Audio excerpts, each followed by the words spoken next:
Magandang umaga mga kabay. So meron po akong estimate dito mga kabay. 39367.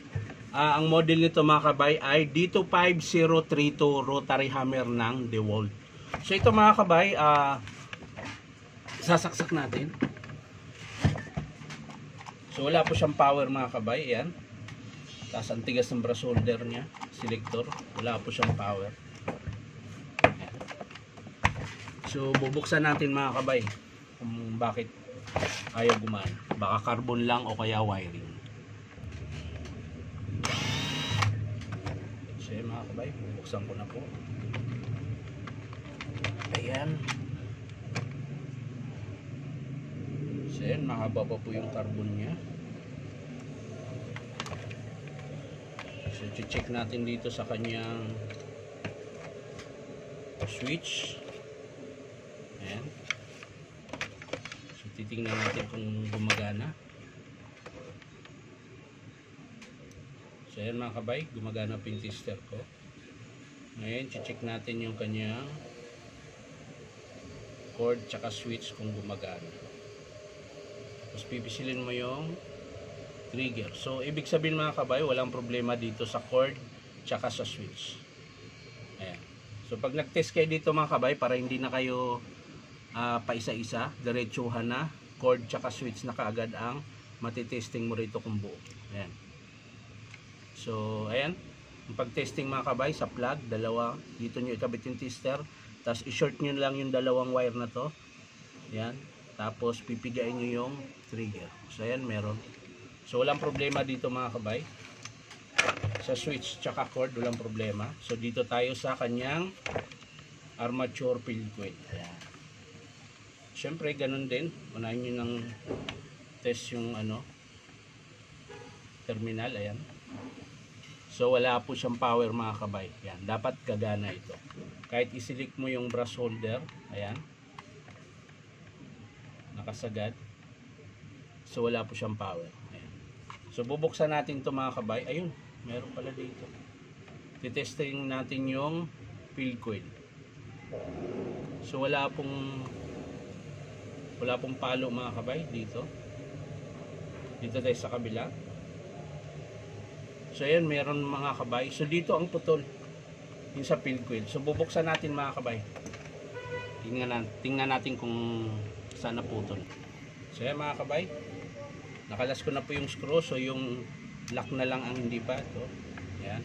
Tapos iangat din natin yung kanyang spring sa carbon para hindi po sasabit sa armature paghugot natin. Yun, meron pa yung tape.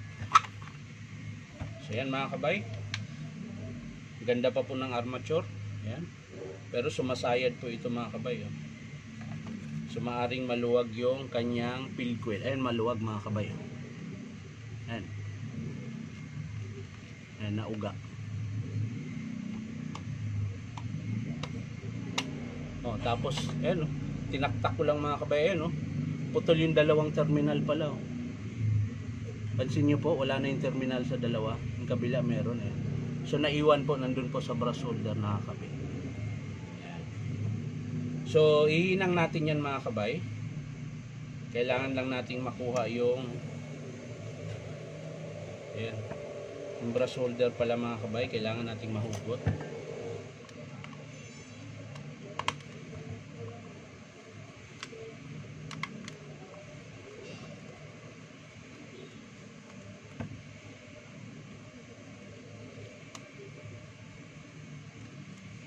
Pati yung carbon sumasabit.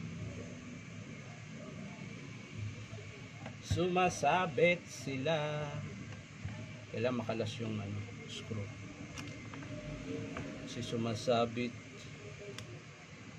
Sumasabit.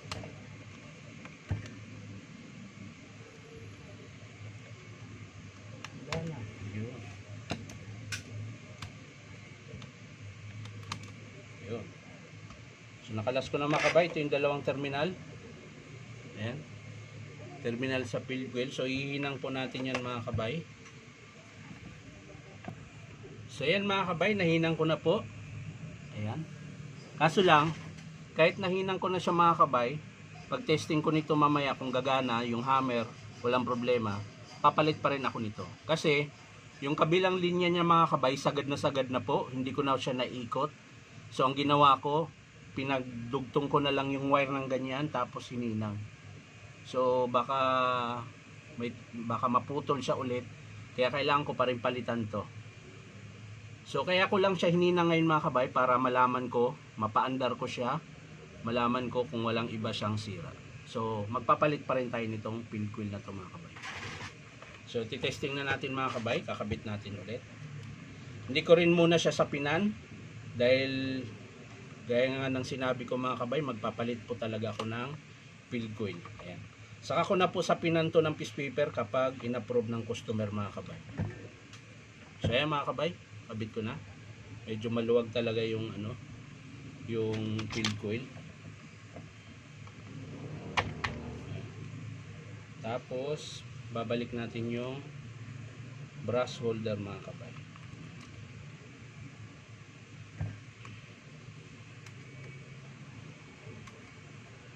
At yung kanyang screw na dalawa.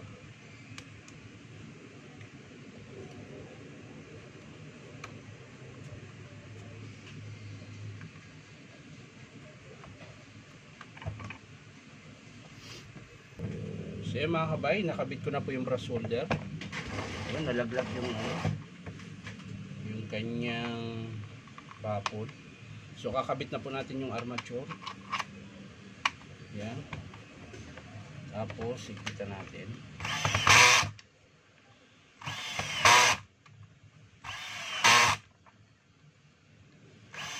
Ayan. Tapos balik natin yung pin niya mga kabay. Ayan. Dito po yan nakasuksok. Ayan. Tapos yung kanyang rubber, tsaka balik natin yung spring. Yung kanyang spring. Ayan. So papaanda rin na natin mga kabay. Tingnan natin kung gagana siya. So yan, bago natin isara, saksak muna natin.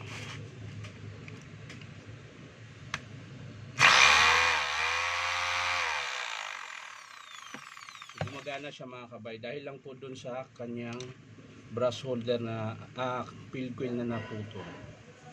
Pero titesting pa rin natin yung kanyang hammer.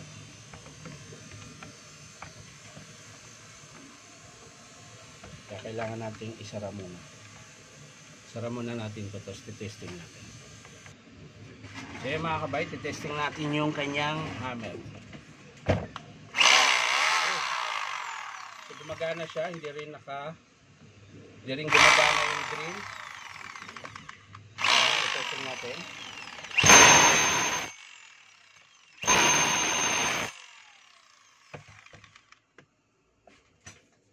So malakas yung hammer niya mga kabay. Ang problema, hindi na gumagana yung selector.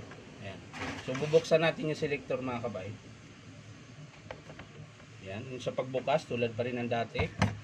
Pipihitin mo lang papunta doon, tsaka iangat mo na. Ayan. Yun. Putol po yung selector niya mga kabay. Ayan. Naputol po. Ito to. Tapos yung kanyang spring. So binuksan nila to mga kabay. Hindi lang naibalik ng maayos. Ayan po. Napipi po yung spring. Ayan. Ito po yung spring niya. Nasa gilid na. Ayan. Dapat nasa gitna yan. Pwede rin naman ilagay sa gitna yan. Ayan. Ito. Kaso lang pit-pit na po. Ayan. Ayan. So magpapalit po tayo ng field coil tsaka selector hammer. So yung spring na yun mga kabay, uunatin ko lang yan. Ayan, yung nasa gitna. Ito po, to. Yan. Yan po yung na-pit-pit siya. Ayan. Siguro nung pinasok yung selector, dito siya tumama. Hindi sa gitna ng spring. Dapat kasi nakagitna yan dapat. Ayan. Dito po dapat papasok yung pin. Ayan, yung sa gitna na yan. Kaso lang, nagsara na po dahil napit-pit po siya. So yan lang ang estimate natin mga kabay dito sa model na dito 503 to. Maraming salamat sa panonood at palike and share na rin po. Ulitin ko mga kabay. Selector hammer tsaka field coil yung ating papalitan dito. So maraming salamat mga kabay. Bye-bye.